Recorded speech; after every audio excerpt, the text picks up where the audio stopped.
Hey everybody, I hope you're having a fantastic day. I've been thinking about something for a while and I just kind of want to talk to you guys about it. This is the kind of video that I think you could share with somebody who is interested in supporting your hobby, maybe something for like a gift buying guide, but I've been thinking about it. Once you get one of those Arduino starter kits, and I review a ton of them, what would be the next things that you want to buy if you want to work on your hobby a little bit? And so what I decided to do is to come up with the thought, if you have $50 from this point and you want to increase your capacity to make stuff, where would I put that $50? And so what I did is I went through AliExpress and I came up with a list of 13 or 14 things that all together, including shipping, comes up to $49.61 and gives you a lot of what you need for moving forward and kind of going to the next level when it comes to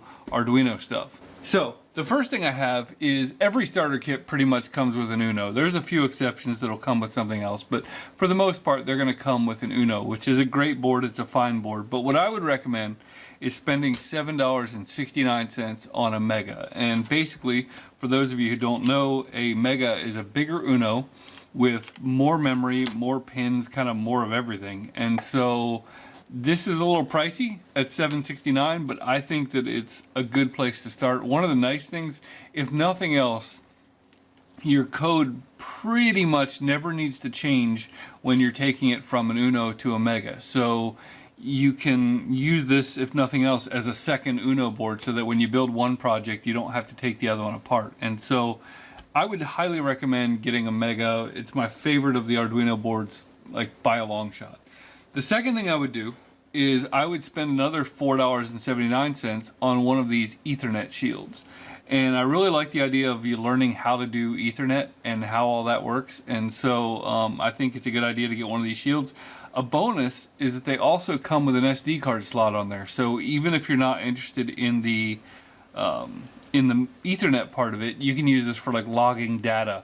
Like let's say you need to log all your temperatures and all that kind of stuff. So for $4.79, you get Ethernet, you get an SD card, you get a good deal. You put these two together and it's a fantastic way to go. Now on the cheaper end of the spectrum, I would highly recommend everybody get one of these little jobbies, and that is not good soldering, but that's fine. This is a WeMOS D1 Mini, and it's $2.28. And this is essentially, like if you're looking at the beginner's terms of it, this is essentially one of these in a smaller package with Wi-Fi. And the code is a little different, and so you'll have to learn a little bit of, maybe switch out a library here or there.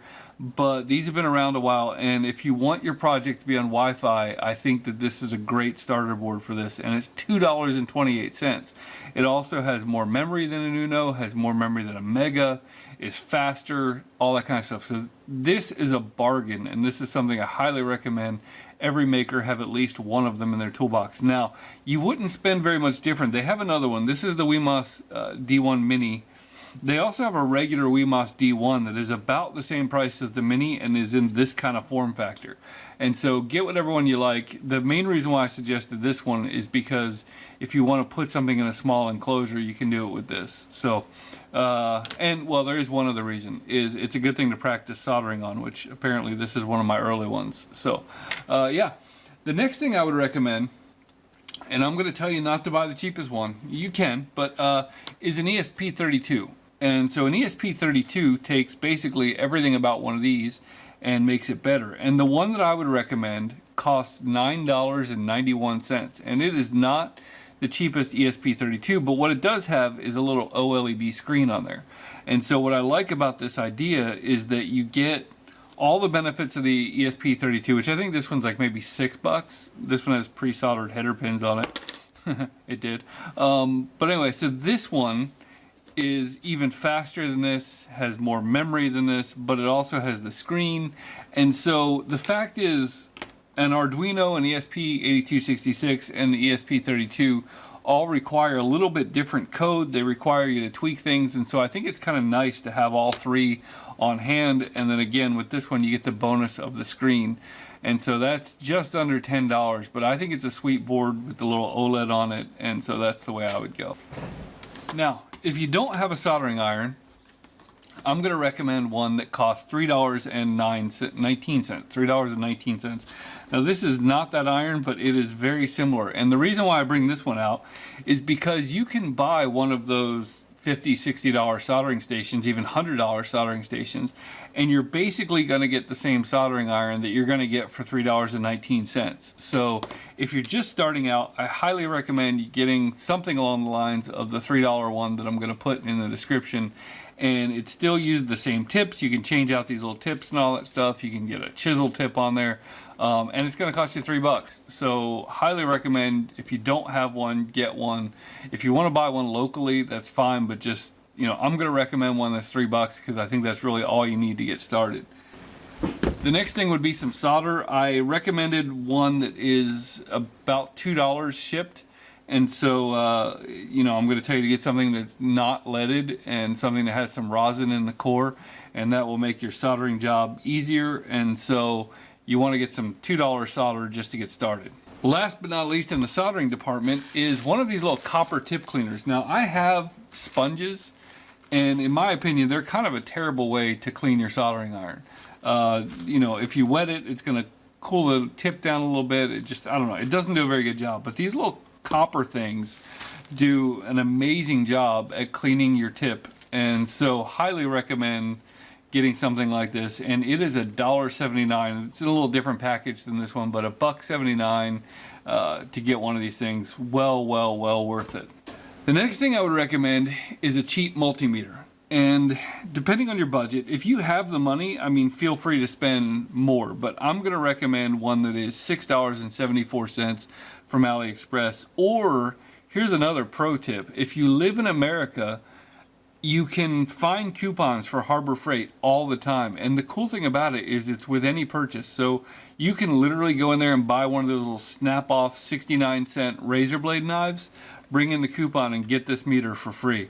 But basically, you know, you want a basic meter, and I don't even recommend using these cheap meters on mains voltage. I mean, just, you know, use the cheap meter on your electronics projects, and this one has some stuff to test transistors on it and all that stuff. But basically for less than $7 you can get a meter. Now if you want to splurge on something, I would say this is a decent place to splurge. You can bump all the way up to $10 and get a nicer meter. There's another one by the same company, Aining, called the 8008, and there's an 8009 that people really like.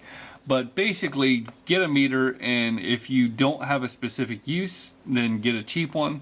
And if you have a lot more use for one, then buy a more expensive one. That's about all I can say about that. The next thing I would recommend, and I'm not 100% sure why it's not in any starter kits. I have a few ideas with the legalities, but this stuff is 433 megahertz stuff. There's a sender, a receiver, and a remote.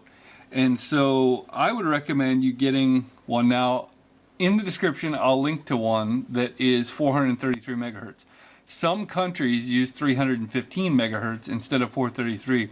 The components will basically be and look very similar, they'll work very similar, but they're going to run at a different frequency, and that's totally based on your country's laws. So make sure you get one in the frequency that works with your country.